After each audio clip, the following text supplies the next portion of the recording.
আজ দেখো তোমাদের সঙ্গে শেয়ার করে নেব আলু এবং ওলকপি দিয়ে স্পেশাল তরকারি।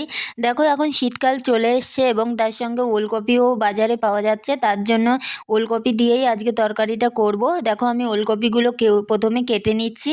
ওলকপিগুলো কেটে নিয়ে তারপরে ভালো করে ধুয়ে নেব।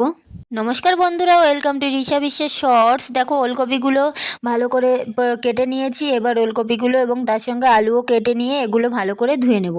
ফুলকপিগুলো আমাদের ধোয়া হয়ে গেছে। এবার যে মাছগুলো ফ্রিজে রাখা ছিল সেই মাছগুলোই বের করে নিলাম।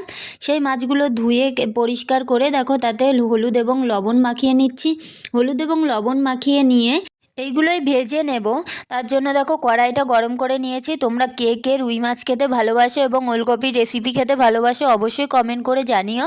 দেখো আমি কড়াইতে তেল নিয়ে তেলটা ভালো করে গরম করে নিলাম। এইবার একে একে মাছগুলো ছেড়ে দেব। মাছগুলো ভালো করে ভেজে নিয়ে রান্না করে নেব ওলকপি দিয়ে তরকারি। তোমরা কে কে এই শীতের সময় ওলকপিটা পছন্দ করো অবশ্যই কমেন্ট করে জানিও।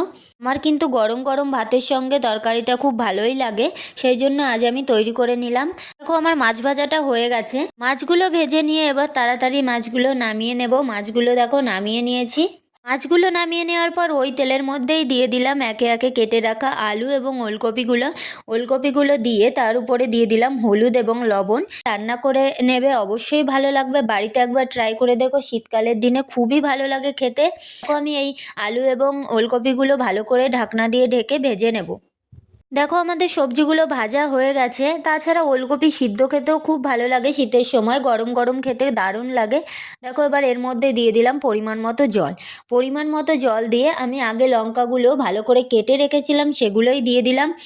এইবার কিছুক্ষণ ঢাকনা দিয়ে ঢেকে রান্না করে নেব। দেখো ঢাকনা দিয়ে ঢেকে দিলাম। আমাদের প্রায় তরকারিটা সিদ্ধ হয়ে গেছে সবজিগুলো। এবার হলুদ এবং লবণ দিয়ে দিলাম পরিমাণ মতো। সবজিগুলো ভালো করে সিদ্ধ হয়ে গেলে এর মধ্যে দিয়ে দেবো আগে থেকে ভেজে রাখা মাছগুলি। দেখো মাছগুলো দিয়ে আবার ঢাকনা দিয়ে ঢেকে দেবো। ঢাকনা নামিয়ে দেখো নামিয়ে নিলাম তরকারিটা একটা গামলাতে। এবার দেখো কড়াইতে গরম করে তেল দিয়ে দিলাম আবারও। এবার তেল দিয়ে তার মধ্যে দিয়ে দিলাম তেজপাতা এবং ফোড়নে দিয়েছিলাম রাঁধুনি ফোড়ন দিয়ে তরকারি খেতে দারুণ লাগে। এবার তরকারিটা আবার দিয়ে দিলাম।